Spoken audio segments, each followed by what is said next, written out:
Hello दोस्तों, जय हिंद। आज आपका जो टॉपिक है, सबसे पहले तो यही बता देते हैं कि ये कहाँ लगेगा। नहीं तो बहुत लोगों के दिमाग में बात नहीं जानी है कि ये कहाँ लगना है।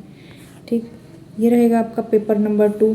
उसका पार्ट रहेगा 2, यूनिट रहेगी 3 और टॉपिक रहेगा आपका एनजीओ की भूमिका। कई बार वो आपसे ये भी पूछ लेता है कि एनजीओ के पक्ष और विपक्ष में आंसर लिखें या फिर पक्ष या विपक्ष में तर्क दें। तर्क देकर भी बात पूछता है वो, और कई बार वो सीधे तौर पर भी पूछ लेता है। कई बार वो सीधे लिख देता है कि एनजीओ की भूमिका को।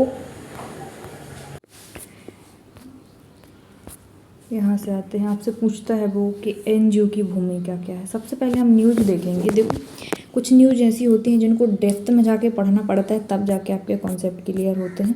सबसे पहले एक न्यूज़ हम ये वाली पढ़ेंगे। आपने एथिक्स में एक बात पढ़ी होगी, अगर आप अच्छे से एथिक्स का सिलेबस पढ़ेंगे तो आपको वहाँ पर पता होगा कि वहाँ पर आता है एक रूढ़िवादिता। रूढ़िवादिता क्या है? ठीक, तो रूढ़िवादिता को लेकर अगर आप अच्छे से पढ़ेंगे तो आप उसमें पाएंगे कि हमेशा ऐसी पुरानी प्रथाओं को ही उसमें रखा जाता है जो वर्तमान में ना अतार्किक हो चुकी हैं, जिनका वर्तमान से कोई लेना देना नहीं है। और इनफैक्ट ये मतलब आज के प्रचलन में बहुत ज़्यादा शर्मनाक बात हो जाती है कि हम आज भी उन रूढ़िवादी प्रथाओं को हम अपने 21वीं सदी वाले समाज में देख पा रहे हैं। ठीक, तो सबसे पहले मैं इसको पढ़ूंगी, आप यहाँ से देखिएगा। छोटी छोटी न्यूज़ है, सबसे बड़ी न्यूज़ यही है, इसीलिए इसी न्यूज़ को सबसे पहले रखा है तो काफ़ी टाइम पहले की, लेकिन है काम की आपके। ठीक, परंपराओं के नाम पर चल रही कुरीतियाँ की रुकने का नाम ही नहीं लेती। ऐसी ही कुरीतियाँ हैं दगना, जो समय के साथ पल रही। यह प्रगतिशील समाज के साथ साथ प्रशासन के लिए भी चिंता का विषय है। दगना क्या होता है? देखो, आपने जब डीसी सर की अगर यूनिट नंबर 10 अगर आपने पढ़ी होगी तो आपने उसमें देखा होगा कि जब सर ने आपको पढ़ाया था, एक आपकी होती है डाम प्रथा, एक होती है आपकी डाम प्रथा। ठीक, एक होती है चैका प्रथा, एक होती है आपकी दगना प्रथा या डगना प्रथा, ऐसा कुछ करके। ठीक, तो ये भील और गोंड जनजातियों में प्रचलित है। इसमें क्या किया जाता है, जब सर ने पढ़ाया था तो आपको समझाया था कि एक होती है ढर्रा देने की प्रथा, ऐसा ढर्रा देने की प्रथा। ठीक, एक होती है डाम, ऐसे करके डाम देने की प्रथा।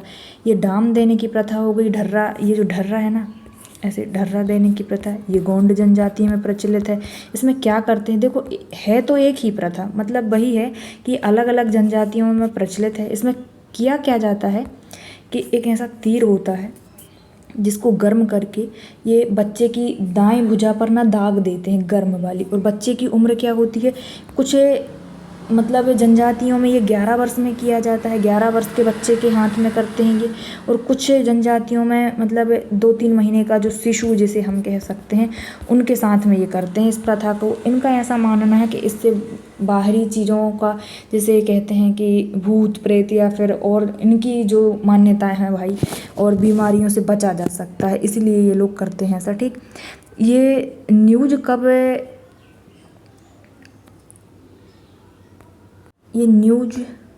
चर्चे में कब आ गई, जब उड़ीसा के अंतर्गत, देखो ये जो न्यूज़ है ना, वो आपके बहुत जगह एक प्रचलित है। आपके राजस्थान हो गया, आपके जहाँ जहाँ ये जनजातियाँ पाई जाती हैं ना, वहीं पर ये बहुत सारी चीज़ें देखने को मिलेंगी आपको।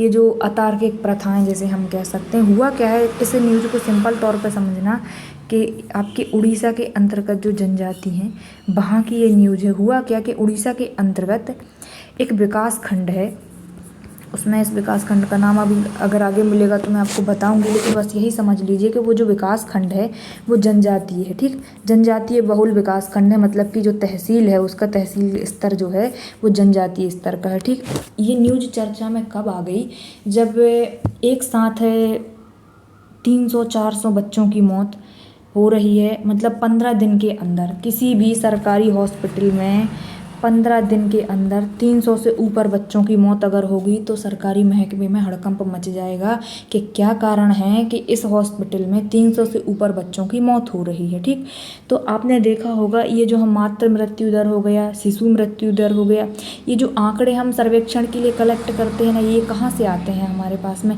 ये आते हैं इन सरकारी अस्पतालों से, ये जो जिला स्तर पर बनी होती हैं और आपके विकास खंड मतलब कि तहसील स्तर पर जो बनी होती हैं ना, इन्हीं अस्पतालों में ना मृत्यु के कारण नोट किए जाते हैं। अगर किसी महिला की मृत्यु होती है, मातृ मृत्यु होती है, तो उसका कारण भी नोट किया जाता है। अगर किसी शिशु की मृत्यु होती है तो भी उसका कारण नोट किया जाता है। तो जब एक साथ है 15 दिन के अंदर इतने सारे बच्चों की मौत हुई, तो वहाँ के प्रशासन में ये हड़कंप मच गया कि क्या कारण है कि 300 से ऊपर बच्चों की मौत हो रही है, ठीक ना। तो कारण जब वहाँ पे खंगाले गए, उस डाटा को खंगाला गया कि 300 से ऊपर शिशु मृत्यु दर हो चुकी है। भाई आपके हॉस्पिटल में ऐसा क्या हो रहा है जिससे 300 से ज़्यादा शिशुओं की मृत्यु हो गई। तो उसका जो कारण खंगाला गया उस डाटा में वो निकल के आया आपका डाम प्रथा जिसे हम कहते हैं, ठीक, ऐसे करके डाम प्रथा। तो ये क्या कर रहे थे, उन 2 या 3 माह के शिशु के हाथ में ना ये ढर्रा देना, ये डाम देना, ये चैका देना जैसी प्रथा को अपना रहे थे। अब अंदाज़ लगाओ कि आपकी जो भी उम्र हो आज वर्तमान में, अगर आपको ज़रा सा कोई ऐसा गर्म अगरबत्ती करके ऐसा चैका भी लगाएगा ना तो आपको तकलीफ़ होगी। अब वो 2-3 महीने का शिशु जो पूर्ण रूप से विकसित भी नहीं हो पाया है, जो किसी भी प्रकार के दर्द को सहने में, झेलने में सक्षम ही नहीं है, उसके साथ आप ये डाम प्रथा और ये ज़माने भर की जो दगना प्रथा आप करोगे तो उसके तो प्राण ही निकल जाएंगे ना भाई। इसी प्रथा के कारण बच्चों की जान गई है। क्या है ये, रूढ़िवादिता का भी एक उदाहरण बनता है कि हाल ही में उड़ीसा के अंतर्गत डाम प्रथा का प्रचलन में आना, और जो कि वर्तमान में पूर्ण रूप से अतार्किक है, ठीक। तो एक तो ये होता है। दूसरा, इसमें थोड़ा सा पढ़ लो इसको तो थोड़ा कॉन्सेप्ट क्लियर हो जाएंगे कि क्या है। प्रगति तमाम दावों के बीच हकीकत यह है कि अंधविश्वास की घटनाएं कम होने का नाम नहीं ले रही। जादू टोना, भूत प्रेत, काला जादू जैसी चीज़ें अब भी आम बातें हैं। हर कहीं ओझा गुनिया, तंत्र मंत्र, झाड़ फूंक के झूठे कारनामे, इसमें जकड़े लोगों को देखना आम है। जानते समझते हुए भी बहुत से लोग ऐसे फरेबियों के फेर में बड़े से बड़ा नुकसान करा बैठते हैं, मगर परंपराओं के नाम पर चल रही कुरीतियों के रुकने का नाम नहीं लेती। ऐसा ही एक कुरीति है दगना। ये देखो भाई, ये दगना की बात कर रहे हैं अब, है ना। वही डाम देना जो समय के साथ पल रही है, प्रगतिशील समाज के शासन प्रशासन के लिए चिंता का विषय बनी हुई है, सभी समुदाय में पाई जाती है। मगर आदिवासी, ये देखो ये आदिवासी की बात करने लगे, वही कि जनजातीय क्षेत्र, आदिवासी और जनजातीय संस्कृति में भी कुछ प्रथाएं गलत और बेहद खौफनाक हैं। ये इतनी गहराई तक पैठ जमाए हैं कि लाख कोशिशों और जन जागरूकता के बावजूद कोई असर नहीं पड़ता दिख रहा है। किसी नवजात को सांस लेने में तकलीफ, पेट संबंधी या फिर दूसरी बीमारी होते ही जनजातीय लोग गर्म लोहे से दगवाते हैं ताकि ये दिक्कत ठीक हो जाए। भैया सांस लेने में दिक्कत है, डॉक्टर के यहाँ ले जाओ ना यार, पेट में दर्द है तो डॉक्टर के यहाँ ले जाओ। ये गरम तीर से ये दगवाने से क्या होगा भाई, है ना। इससे जान चली जाती है बच्चों की। क्या होता है, इससे जान चली जाती है। इससे क्या होता है कि बच्चों की जान चली जाती है। सॉरी, आप लोगों को थोड़ी एक्स्ट्रा वॉइस आएगी। क्या है कि कृषि कार्यों का काम होना शुरू यहाँ पर स्टार्ट हो गया है, तो बाजू वाली जो रोड है यहाँ पर कृषि यंत्रों का संचालन पूर्ण रूप से होता है, इसलिए आप लोगों को थोड़ी सी एक्स्ट्रा वॉइस आएगी, क्योंकि अब कृषि कार्यों का काम शुरू हो चुका है यहाँ पर, ठीक। तो ये क्या होता है कि किसी नवजात को सांस लेने में दिक्कत हो, पेट संबंधी दिक्कत हो या फिर कोई भी अनेक बीमारियां हो, तो ये उससे गर्म, ये क्या है, गर्म लोहे से दगवाते हैं। मतलब वही जो तीर वाली बात हो रही है, ठीक। इससे क्या होता है, बच्चे की जान चली जाती है। कई राज्य अब भी दगना कुप्रथा से मुक्त नहीं हो पा रहे हैं। इसे लेकर कुछ इलाके लंबे समय से सुर्खियों में, ये देखो भाई, कुछ इलाके लंबे समय से सुर्खियों में। ऐसी घटना को कहीं पर डाम कहते हैं, ठीक ना। मतलब यही जो प्रथा है उसी की बात हो रही है। कहीं पर डाम कहते हैं, कहीं दगना कहते हैं, कहीं चिड़ी काठी कहते हैं, कहीं चिड़ी दाग कहते हैं और कहीं पर चैका कहते हैं, ठीक ना। तो ये एक ही चीज़ के नाम है, वही ढर्रा देना जिसे गर्म तीर से किसी बच्चे की भुजा पर या हाथ पर दागा जाता है, उसी को कहते हैं ये लोग। अनेक जगह पे अनेक नाम प्रचलित हैं, ठीक। अब क्या होता है कि इस कुप्रथा और भी कई नाम हैं। शरीर को दाग कर इलाज का दावा करने वाले अनपढ़, ओझा गुनिया, भोपा, झाड़ू फूंक करने वाले लोग कमाई का जरिया भी बना रखा है इन लोगों ने। अब यहाँ पे पता नहीं आधा शब्द क्या लिखा है। आदिवासी जनजातीय इलाकों सहित कई शहरों, अर्ध शहरी क्षेत्रों तक फैली दगना प्रथा तमाम सरकारी प्रयासों के बावजूद रुक नहीं पा रही। ज़्यादातर शिकार कुपोषित बच्चे दूसरी बीमारियों से ग्रस्त मासूम बच्चे, कई जगह बड़े भी हो रहे हैं। मतलब देखो, कुछ छोटे बच्चे तो इसका शिकार हो ही रहे हैं, साथ में कुछ बड़े बुजुर्ग भी इसका शिकार हो रहे हैं। अभी इन्होंने राज्यों के नाम ही लिख दिए हैं।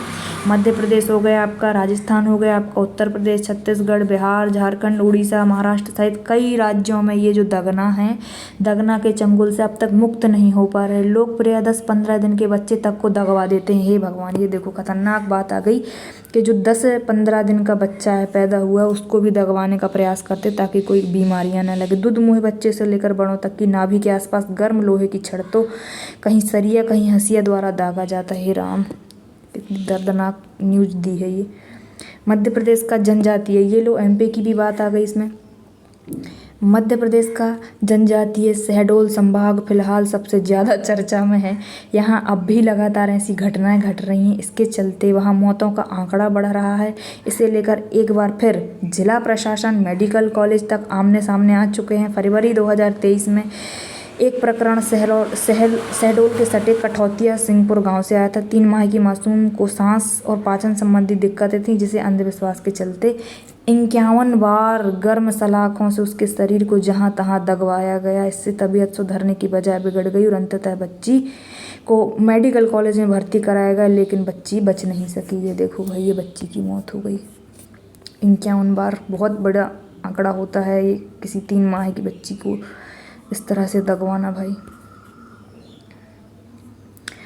चलो भाई, ये तो हुई आपकी एक शहडोल संभाग में दगना प्रथा से बच्ची की जान का चले जाना। 2000 से ज़्यादा बच्चों के शिकार हों। ये लो भैया, मैं तो आपसे 300 की बात कर रही थी। ये पूरा आंकड़ा ये निकल के आता है कि शहडोल संभाग के अंतर्गत ही खाली एक ऐसा आंकड़ा आया है सामने। शहडोल संभाग के में दगना कुप्रथा से, ये देखो यार, यहाँ से 2000 से ज़्यादा बच्चे शिकार होने की सुर्खियाँ सबसे ज़्यादा ध्यान खींच रही हैं। अभी बीते माह अनूपपुर ज़िले में ऐसा मामला सामने आया था, जिसमें वयस्क के पेट में, मतलब छोटे बच्चे और सभी के लिए है ये दगना प्रथा जनजातियों में। ठीक, उसका वीडियो क्या हुआ था, वीडियो बनाया गया जो काफ़ी प्रसारित हो रहा था। किसी ने बना लिया होगा वहीं पे, आजकल मोबाइल सभी के पास में। ठीक, अंधविश्वास का यह खेल मासूमों की जान ले लेता है। ठीक, अब इसको कम कैसे किया जाए? अपना तो भैया मूल कारण ये है कि अगर ऐसी व्यवस्थाएं समाज में हैं, ये जो कुप्रथाएं आपके समाज में चल रही हैं, इनको कम करने का प्रयास इन्होंने कैसे किया है? मूल जो विषय आता है, एक तो रूढ़िवादी प्रथा थी ये। ठीक, तो उस प्रथा को हमने समझ लिया और उसको हम एग्जाम्पल में भी लगा देंगे। लेकिन इसको प्रथा को कम करने के लिए, कुप्रथाओं को कम करने के लिए क्या किया है कि एक NGO सामने आया है इसके लिए। तो हमारा जो मूल प्रश्न बना है और मूल करंट जो ऐड हो रहा है, वो NGO की भूमिका पर हो रहा है। तो NGO अपनी भूमिका कहाँ कहाँ निभाता है, इस पर देख लेते हैं हम। ठीक, मगर ओडिसी से बाहर निकलने के बाद अनूठा प्रयोग देखो, यहाँ पे क्या हुआ है कि ये जो लक्ष्य करके एक NGO है, इसने क्या किया कि इस प्रथा को कम करने के लिए क्या किया जाए कि हम इन जनजातीय लोगों को, अगर ये प्रथाएं मनाने के लिए या मानने के लिए मना करेंगे, तो वो हमारे ऊपर इल्ज़ाम लगा देंगे कि हमारी धार्मिक स्वतंत्रता के साथ में शुद्ध रूप से छेड़छाड़ है भाई, हमारी स्वतंत्रता बाधित हो रही है। ठीक, तो इन्होंने एक NGO सामने आया, उस NGO का नाम था लक्ष्य। ठीक, अब लक्ष्य NGO ने क्या किया, यूनिसेफ के साथ, देखो, मगर उड़ीसा इससे बाहर निकलने का अनूठा प्रयोग सफल हुआ। मतलब देखो, चल तो ये सभी जगह रही थी, लेकिन इस प्रथा से बाहर निकलने में सफल कौन हो पाया है? उड़ीसा का नाम आया है भैया इसमें। ठीक, यहाँ पर एक लक्ष्य करके एक NGO था। ठीक, उसने क्या किया है, अब ये देख लेते हैं। राज्य सरकार ने आदिवासियों के सशक्तिकरण के लिए यूनिसेफ की साझेदारी से, मतलब एक आपका जो लक्ष्य करके आपका NGO है प्लस यूनिसेफ, इन दोनों ने साझेदारी की और इस प्रथा कम करने के लिए जीवन संपर्क योजना का संचालन किया। ठीक, जीवन संपर्क योजना, लक्ष्य स्थानीय, मतलब देखो ये हो गया आपका लक्ष्य, उस NGO का ही ये नाम है। ठीक, उस NGO का नाम है। इन्होंने क्या किया, गैर सरकारी संगठनों के साथ चैका प्रथा रोकना था। दागने का काम करने वाली बिसारी समुदाय को जब बताया गया कि दंडनीय कृत्य कर रहे हैं आप लोग, तो जबरदस्त मतलब इन लोगों ने, मतलब ये जो समुदाय है पूरा का पूरा, बेसारी समुदाय का नाम सामने आया है। कहाँ से? उड़ीसा से। ये पूरा का पूरा समुदाय क्या करने लगा? विरोध करने लगा। किसका? इन एनजीओ वालों का और यूनिसेफ की जो टीम थी उनका। तो इन्होंने क्या अपनाया, अब ये देख लेते हैं। इसको फिर मैं आसान भाषा में आपको समझा दूंगी। विरोध हुआ, मगर जब सबको विश्वास में लेकर समझाया गया कि उन्हें पूजा पाठ अनुष्ठान छोड़ने की ज़रूरत नहीं है, बल्कि बच्चों को देखें और अस्पताल भेजें, कुछ लोग जैसे तैसे राजी हुए। बच्चे अस्पताल पहुंचने लगे। दूसरे स्तर पर आशा, आंगनवाड़ी कार्यकर्ता, एनएम के साथ मिलकर काम किया। जन सहयोग में छेका करने वाले को सरकारी योजनाओं की लाभ हानि के प्रति सजग किया गया। अगर कोई राजी नहीं हुआ तो योजना और राशन कार्ड जब्ती का डर पैदा किया जाता है। इससे भी बड़ा बदलाव आने लगा। दागना जैसी कुप्रथाओं को रोकने के लिए ओडिशा मॉडल के रूप में देश को ज़रूरत है। उड़ीसा ने जो मॉडल अपनाया है उसको कैसे अपना सकते हैं? ये क्या किया कि जब इन्होंने एक साथ मिलकर, ये होता है आपका पूरा समुदाय, बेसारी समुदाय, ठीक। ये होते हैं आपकी यूनिसेफ वाले और आपका एनजीओ जो लक्ष्य एनजीओ है, ठीक। ये दोनों मिलकर जाते हैं यहाँ पे इस प्रथा को कम करने के लिए। ये क्या करते हैं भैया? विरोध करते हैं, ठीक। तो ये विरोध करने लग जाते हैं। तो इन्होंने एक ऐसा फॉर्मूला अपनाया, एक ऐसा मॉडल अपनाया कि हम सीधे तौर पर समझाएंगे, ये बिल्कुल नहीं समझेंगे। सीधी बात कि भाई विरोध करने लग जाएंगे। इन्होंने क्या हथकंडे अपनाए, ये देखो कि इनको जो सरकारी योजनाओं के जो लाभ मिल रहे हैं ना, आप इनको जो सरकारी योजनाओं के जो लाभ मिल रहे थे, इनसे वंचित करने का डर पैदा करो इनके शरीर में, ठीक। तब जाके ये लोग मानेंगे, वरना नहीं मानेंगे। तो क्या हुआ कि यहाँ पर डराया धमकाया गया भैया कि अगर किसी भी घर से इस तरह की घटना सामने आती है तो उसको जो राशन मिल रहा है, एक तो वहाँ से वंचित करेंगे हम। दूसरा, जो सरकारी सुविधाएं आपको दे रहे हैं हम, सरकारी योजनाएं, कहीं हम आपको आवास बनवा के दे रहे हैं, ठीक। कहीं हम लाडली बहना योजना दे रहे हैं, ठीक। महिलाओं को जो राशि मिलती है वो नहीं देंगे। प्रधानमंत्री आवास योजना, प्रधानमंत्री जो बीमा पेंशन योजना है, वो मतलब जितनी भी सरकारी योजना है उनसे आपको वंचित कर दिया जाएगा। तो इन लोगों में थोड़ा डर पैदा हुआ कि कहीं ना कहीं ये आर्थिक प्रहार हो जाएगा हमारे ऊपर। तो थोड़ी सी घटनाएं जो हैं वो कम होने की कगार पर आ गई। किससे?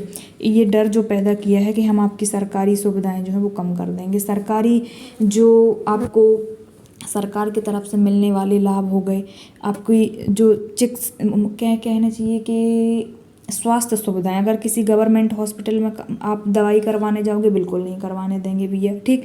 आयुष्मान कार्ड आपका रद्द कर दिया जाएगा। राशन कार्ड मिल रहा है वो भी रद्द करवाएंगे अगर ऐसी कोई चीज़ें आपके यहाँ घर से सामने आती हैं।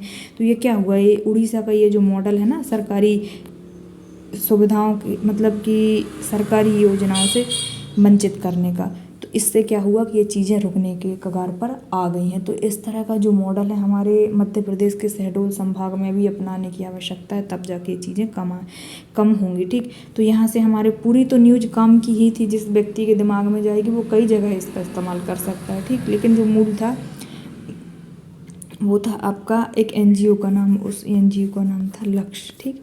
तो आपके इसका जो है हम हैंड रिटन पे देख लेंगे। न्यूज़ पढ़ना बेहद ज़रूरी था, लेकिन ये, ठीक।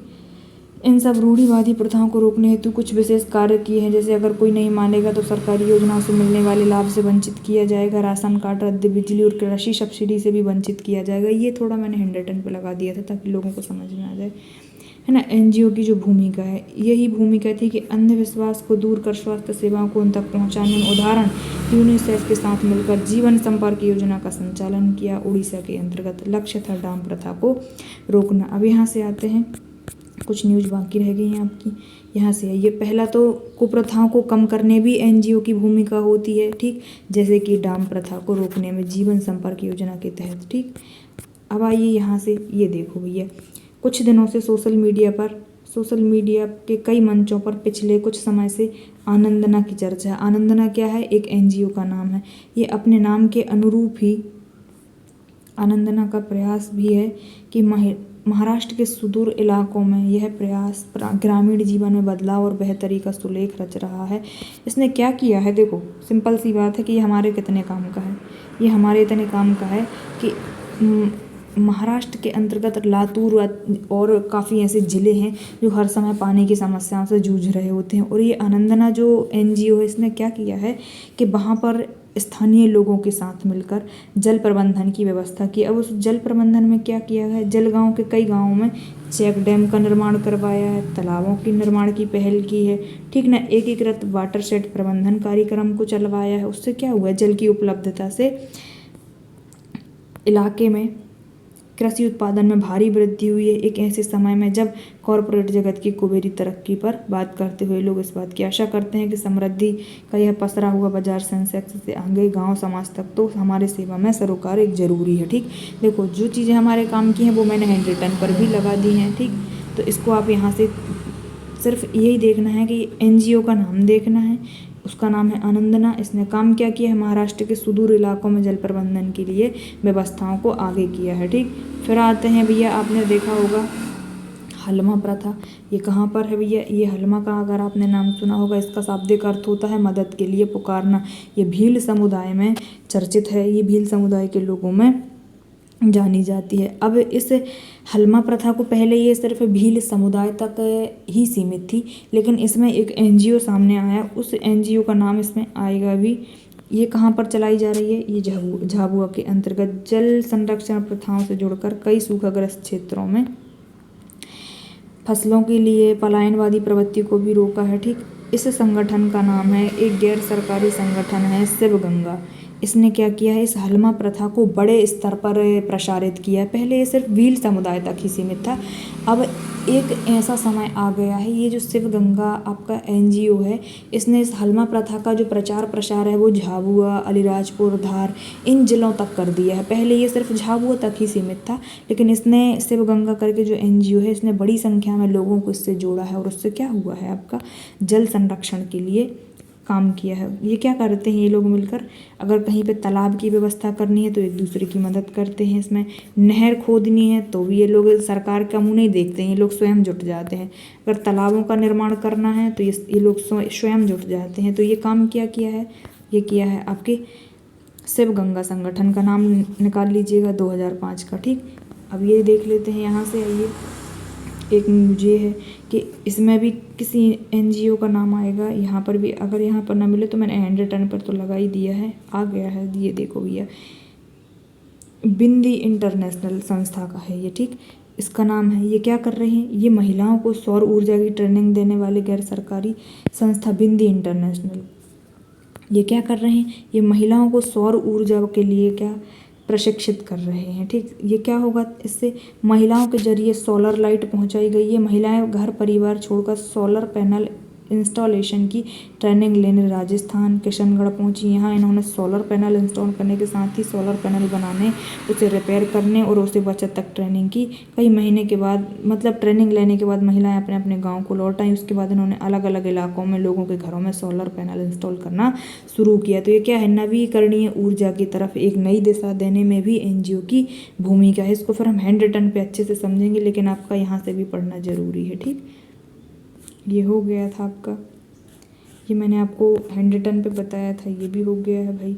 अब आते हैं हैंड रिटन की तरफ, जो आपसे पूछा गया है कि NGO की भूमिका। तो भैया NGO की भूमिका जो है वो कई जगह है, लेकिन आपके पास में वही घिसे पिटे से आंसर लिखोगे नंबर नहीं मिलेंगे। एक तो आपके पास में NGO का नाम होना चाहिए, दूसरा वो किस क्षेत्र में काम कर रहा है वो भी होना चाहिए। ठीक, तो हैंड रिटन के तहत देख लेते हैं।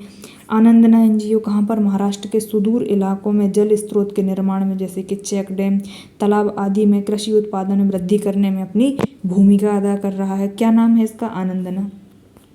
अब शिवगंगा को देख लेते हुए, ये शिवगंगा जो है झाबुआ MP में भील समुदाय में जागरूकता लाकर हलमा अभियान का संचालन, जिससे क्या कर रहे हैं ये लोग, जल संरक्षण और संसाधन का प्रबंधन कर रहे हैं। संसाधन क्या भाई, तालाब, नहर, ये को इनको बनाकर पानी का संरक्षण कर लेते हैं ये लोग। तो इनकी जो फसलों में है वो उत्पादन में वृद्धि हो रही है, ये याद रख लीजिएगा। बिंदी इंटरनेशनल, इन्होंने क्या किया है, ये संस्था ने सौर ऊर्जा की महिलाओं को ट्रेनिंग देता है कि कैसे आपको सोलर पैनल बनाने हैं, कैसे लगाने से क्या हो रहा है, महिलाएं आत्मनिर्भर हो रही हैं और वैकल्पिक ऊर्जा को एक बल प्रदान भी किया है इसने, किसने, बिंदी इंटरनेशनल ने। ठीक, लक्ष्य करके आता है एक आपका, ये उड़ीसा के अंतर्गत काम कर रहा है। उड़ीसा में कुप्रथाओं मतलब कि डाम देना एवं अंधविश्वास को दूर करने में और स्वास्थ्य सेवाओं को जनजातीय क्षेत्रों में पहुंचाने में भी अपनी भूमिका अदा की है NGO ने। NGO का नाम क्या है आपका, इसका नाम है लक्ष्य। ठीक, ये कौन सी है, जन जीवन संपर्क योजना है ये, ठीक, जो उड़ीसा के अंतर्गत चलाई गई। अगर योजना का नाम नहीं भी लिखना है तो आप इतना लिख दीजिएगा भैया कि कुप्रथाओं को और अंधविश्वास को कम करने में भी और लोगों को विकास की मुख्य धारा में जोड़ने में भी एनजीओ की भूमिका होती है, ठीक। तो ये होती हैं 4-5 जो एनजीओ के नाम मुझे मिले थे न्यूज़पेपर पढ़ने के दौरान, उसको मैंने इसमें लगा दिया है। अब ये भी देख लीजिए, रूढ़िवादिता का उदाहरण भी लगा सकते हैं आपके हाल ही में उड़ीसा या मध्य प्रदेश का शहडोल का ही नाम कोड कर लेना कि मध्य प्रदेश के शहडोल में डाम प्रथा का केस निकल के सामने आया है जो वर्तमान में अतार्किक है, ठीक। इतना भी आप लगा सकती हैं, एथिक का उदाहरण भी बनेगा और आपके एनजीओज का भी बन जाएगा। तो फिर मिलते हैं भैया नेक्स्ट वीडियो में। ये तो हैंड रिटन का था, बाकी चीज़ें मैंने आपको बता दी हैं भैया। Thank you.